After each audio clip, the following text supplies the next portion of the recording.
This is a major red alert warning. We are now seeing the military go door to door, knocking on people's door right now, doing, quote, wellness checks. That's what the military is doing currently. They are warning the public that this is normal. Do not be alarmed. And people are alarmed. That's why I'm making this video, because people are saying that they've never seen this before or heard of this before, especially in their neighborhood.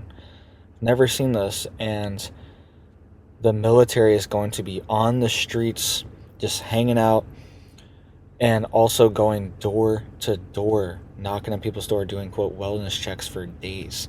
So let's get into the details here really quick. Please hit that like, hit that subscribe. I'm posting multiple videos a day, keeping you guys updated on this big news, right? So this is a major, quote, exercise that's going on right now, right? And they are saying that they are going to be knocking on people's doors, and the exercise is called Trillium Venture 24, right? So there's a little video here that I'm going to play a clip from so you guys can hear what's going on, because this is concerning, right? And this is actually happening right outside of Toronto, Canada, which is right on the border of the United States, right near major cities like Detroit and Buffalo. So this is big. Something is going on. I want you to listen to this really quick, because they are warning that these soldiers are going door to door, and they're even asking people, are you ready for this emergency? Are you prepared? Do you have emergency preparedness supplies? They're kind of getting a reading on people as well and seeing how ready they are for a major emergency, right? So listen here really quick. Soldiers are descending on Huron and Bruce counties this weekend for an extensive training exercise. Scott Miller has more on what they're preparing for. Soldiers from across Ontario are converging on Huron and Bruce counties this weekend to sharpen their skills in case of a domestic emergency that might require help from the military. It's a heat wave, and along with that, we're going to be providing support to the communities in different simulated scenarios, such as search and rescue, obstacle clearance, and firefighting. Emergency exercise Trillium Venture will bring together 800 soldiers from the 31st Canadian Brigade Group who will be stretched across Midwestern Ontario, doing everything from knocking on doors to conducting shoreline search and rescue training. We're simulating. So you hear that there, he's saying doing everything from knocking on doors to conducting search and rescue training. And he's saying that they are worried about a fire, or I guess he didn't even say a fire, he said extreme heat situation. Not sure what that means, all right? Maybe some kind of DEW, right? Some kind of energy weapon. I'm not saying that's what he's saying, but who knows? We've seen some weird stuff going on recently. Let's listen to the rest of this really quick. Getting like wellness checks, that sort of thing. So if you see soldiers out in your neighborhood, feel free, that sort of thing. So search and rescue training. We're simulating like wellness checks, that sort of thing. So if you see soldiers out in your neighborhood, feel free to stop them and ask them what they're doing. They'll be more than happy to answer any questions. Those taking part in the training are reservists, which means they're people with regular day jobs who do military training in their spare time in order to learn new skills and help out their communities. All right, so you heard that they're doing wellness checks.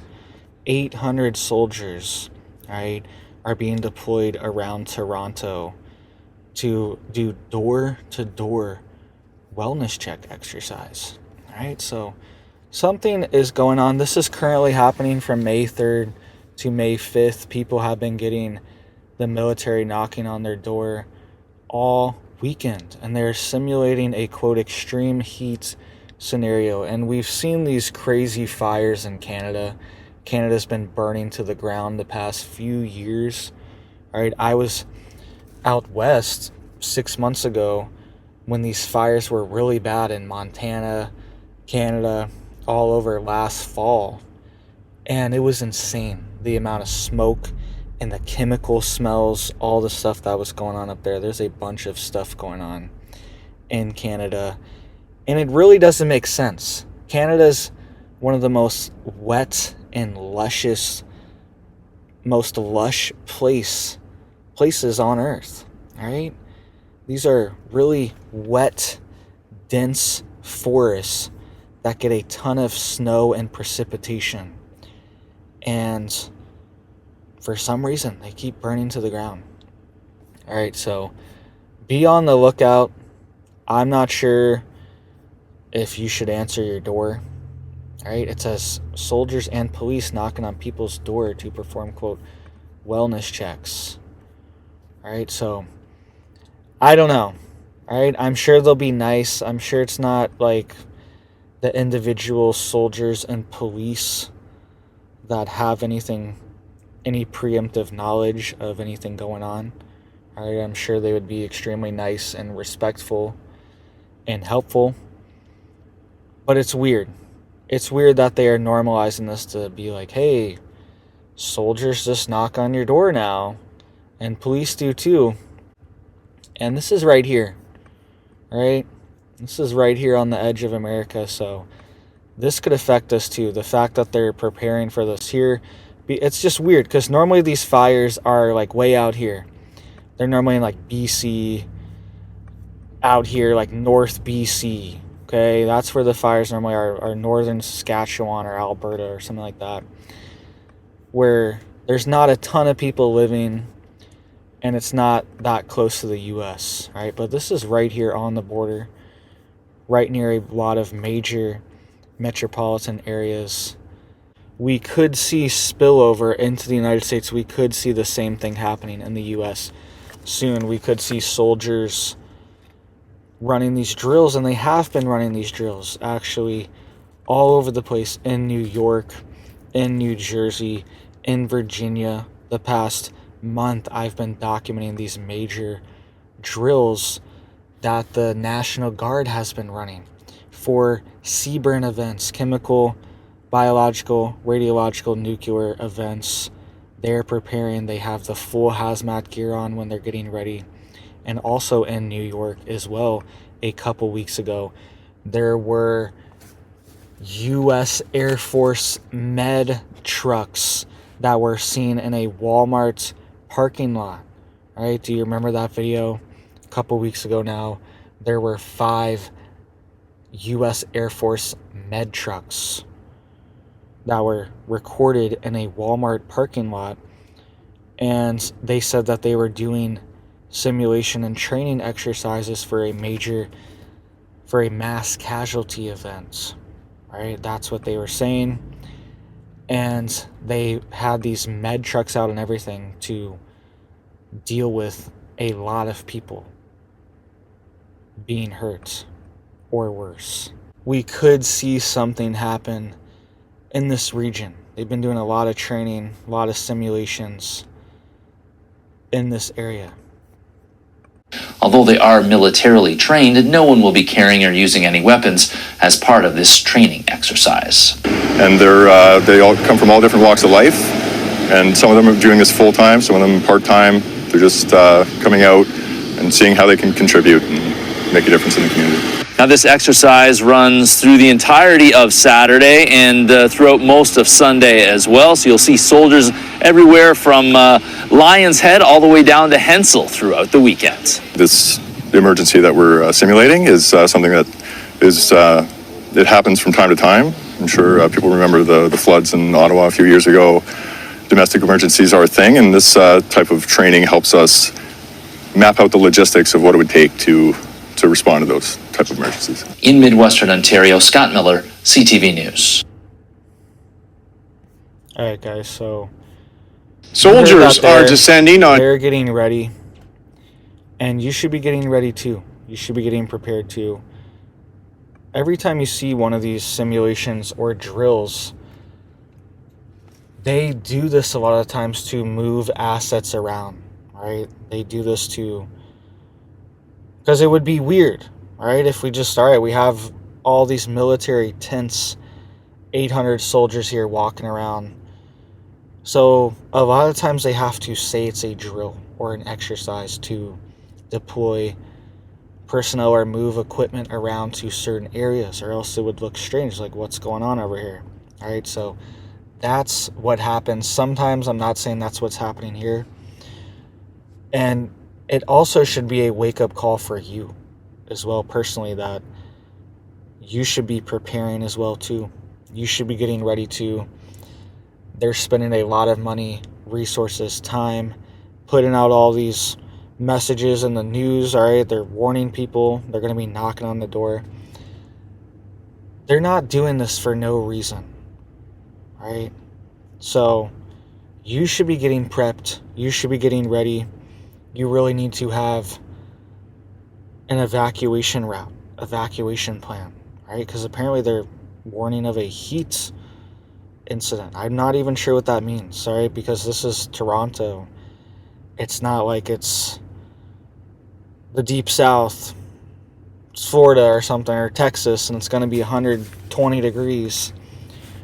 It doesn't even get that hot there, from my knowledge, right? I know it gets hot there in the summer, but it's not like other places where it's extreme grid collapsing, deathly heat, right? Out in Arizona, desert, right? So that doesn't really make sense, but we have seen all these weird fires and even potentially attacks, some of them intentional.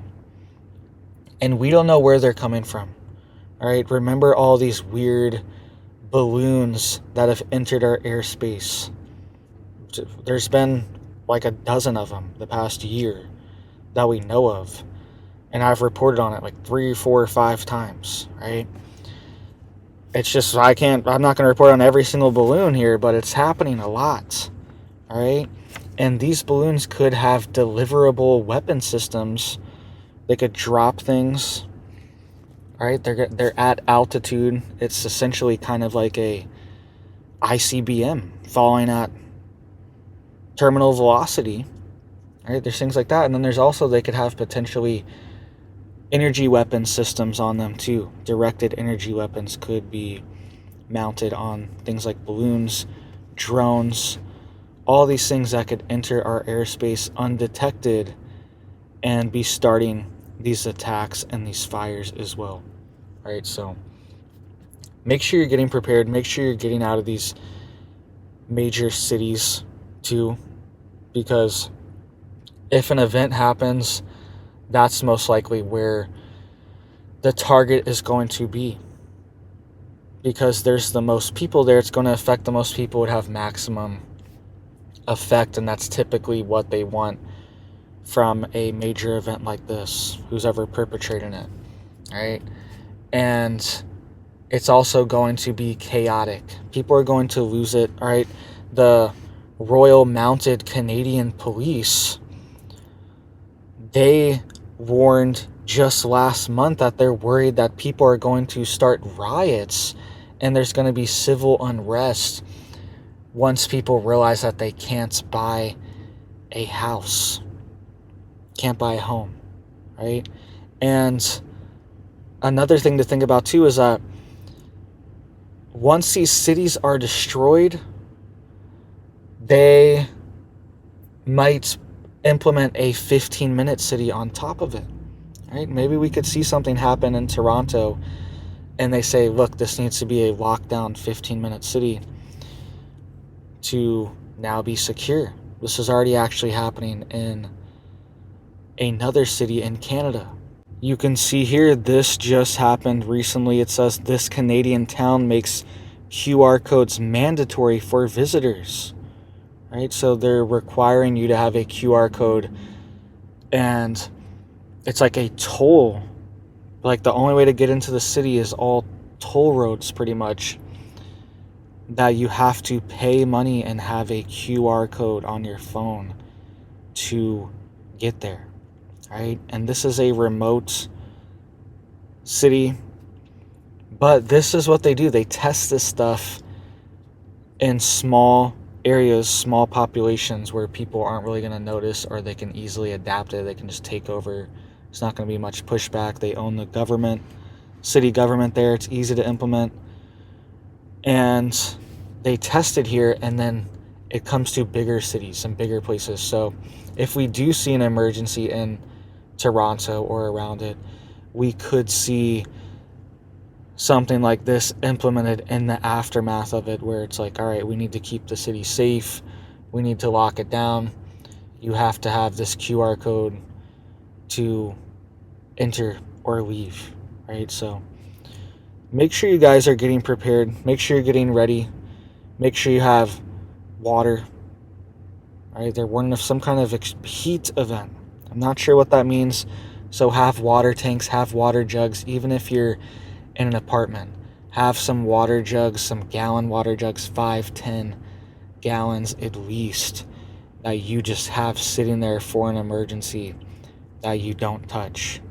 All right, even just some water you bought at the store in some gallon jugs, just have those there, because you're gonna need to flush your toilet, you're gonna need to brush your teeth, you're gonna need to wash your hands, cook food, all this stuff, and you might need to leave too. Right? You might have to leave. Might be evacuations. Who knows? Look at what happened in Hawaii. That's why it's weird that they just call it a heat event. They didn't even say a fire. Heat event in Toronto, Canada. Weird. And people are saying, they're saying that they do this drill. They've done this drill before. But people are saying they've never seen the military go door to door like this. So it seems like they're getting prepared for something, and possibly even seeing how people feel. Like, do you have preps? Are you ready? Do you care about these emergencies or not? Are you a prepper or not? I don't know. Seems like they're maybe testing the waters for that too. So let me know what you guys think. Please hit it up for me down there. I appreciate that. It helps get these warnings out. All right, go check out my other video I posted earlier, posting multiple videos a day, keeping you guys updated. Hope you guys have big blessings for your life, your family, your homestead, all that stuff. All right, I hope you are blessed in your life, in your work, your goals, your dreams, all that stuff, guys. That's what I want. I want us to win. I want big blessings for our country, the world, everything. All right, I want it to be a good place.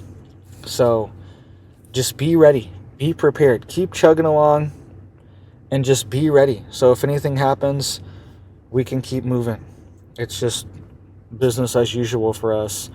We're prepared. We don't have to go out and panic buy because something happened and we just realize that we don't have any preps and we're all out of whatever, you know what I mean? And all your tanks are empty. You don't want to be in that situation where it hits everyone at the same time, and now everyone's scrambling. And that happens during hurricanes, emergencies, stuff like that. I've been in situations like that where the shelves are empty, the gas stations are empty, stuff's just like shut down from the hurricane, right?